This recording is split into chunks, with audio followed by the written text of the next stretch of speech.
مغلیہ سلطنت کی تاریخ ایک طویل اور پیچیدہ سفر پر مبنی ہے، جس میں مختلف حکمرانوں نے اپنی حکمت عملیوں اور انقلابات کے ذریعے ہندوستان کے سیاسی، ثقافتی اور سماجی منظرنامے کو تبدیل کیا۔ یہاں ہم مغلیہ تاریخ کے اہم حکمرانوں اور انقلابات کی تفصیل سے وضاحت کریں گے۔ بابر کا نام مغلیہ سلطنت کے بانی کے طور پر جانا جاتا ہے۔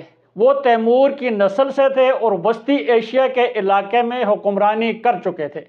بابر نے پانی پت کی پہلی جنگ 1526 میں سلطان ابراہیم لودھی کو شکست دی، جس کے نتیجے میں ہندوستان میں مغلیہ سلطنت کی بنیاد رکھی گئی۔ ان کی فتح ہندوستان میں ایک نئے دور کا آغاز تھی، جس کے اثرات طویل عرصے تک محسوس ہوتے رہے۔ بابر کا دور نسبتاً مختصر تھا، مگر اس نے ایک مضبوط حکمرانی کی بنیاد رکھی۔ وہ ایک ثقافتی شخص تھے اور ہندوستان میں آرٹ، ادب اور نباتات میں دلچسپی رکھتے تھے۔ ان کی خود نوشت بابر نامہ ان کی ذاتی تجربات اور ہندوستان کے بارے میں ان کے خیالات کا ایک اہم منبع ہے۔ ہمایوں بابر کے بیٹے تھے اور ان کے دور میں مغلیہ سلطنت میں عدم استحکام دیکھنے کو ملا۔ 1540 میں سلہانہ کی جنگ میں شکست کے بعد وہ ہندوستان سے جلاوطن ہو گئے۔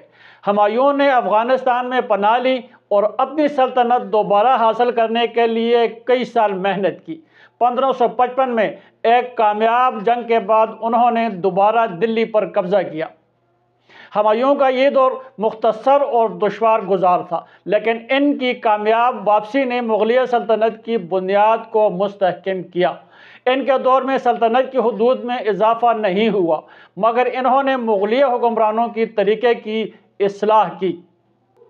اکبر کا نام مغلیہ تاریخ کے سب سے عظیم حکمرانوں میں شمار کیا جاتا ہے۔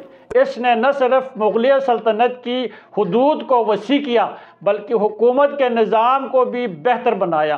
اکبر نے دین الہی کی بنیاد رکھی، جو ایک مذہبی نظام تھا جس کا مقصد مختلف مذاہب کے درمیان ہم آہنگی پیدا کرنا تھا۔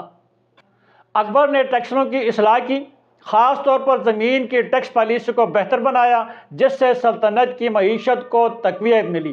اس کے دور میں مغلیہ سلطنت کا دائرہ بہت وسیع ہو گیا اور ہندوستان کے مختلف علاقوں پر اس کی حکمرانی قائم ہو گئی۔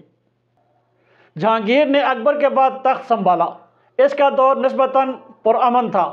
اس نے اپنے والد کے نظام کو جاری رکھا۔ جہانگیر کی شہرت اس کی ذاتی زندگی، خاص طور پر اپنی محبوب ملکہ نور جہاں سے تھی۔ نور جہاں نے سلطنت کے انتظام میں اہم کردار ادا کیا اور اس کے اثرات کو محسوس کیا گیا۔ جہانگیر کا دور فنون اور ثقافت میں بے شمار کامیابیاں حاصل کرنے کا دور تھا۔ مغلیہ سلطنت میں فنون لطیفہ، مصوری اور دیگر ثقافتی شعبوں میں ترقی ہوئی۔ شاہ جہاں کے دور کو مغلیہ سلطنت کے عروج کا دور سمجھا جاتا ہے۔ اس نے اپنے والد جہانگیر کی سیاسی پالیسیوں کو جاری رکھا اور سلطنت کو مستحکم کیا۔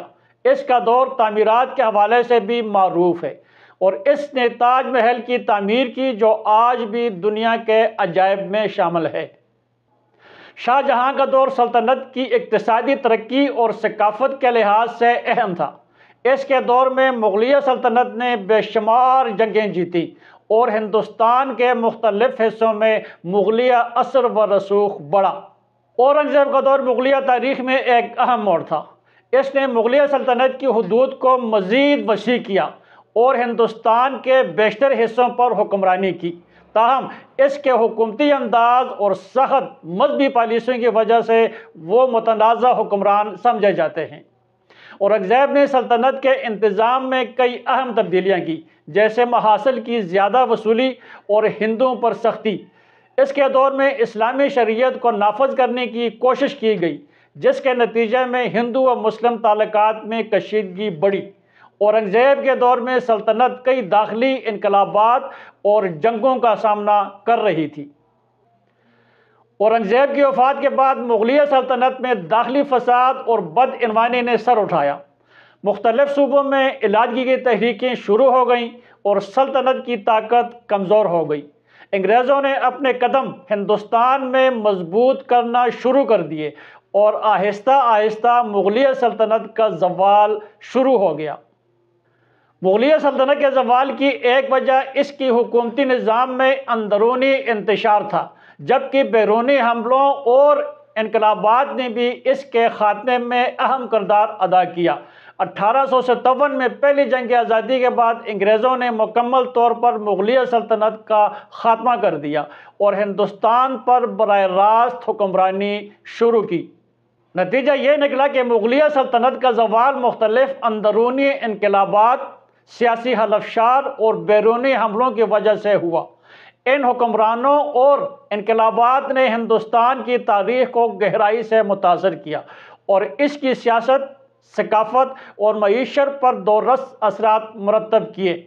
مغلیہ سلطنت کی تاریخ ایک اہم سبق آموز کہانی ہے جو ہمیں حکمرانی، طاقت اور حکومتی نظام کے بارے میں اہم درس دیتی ہے۔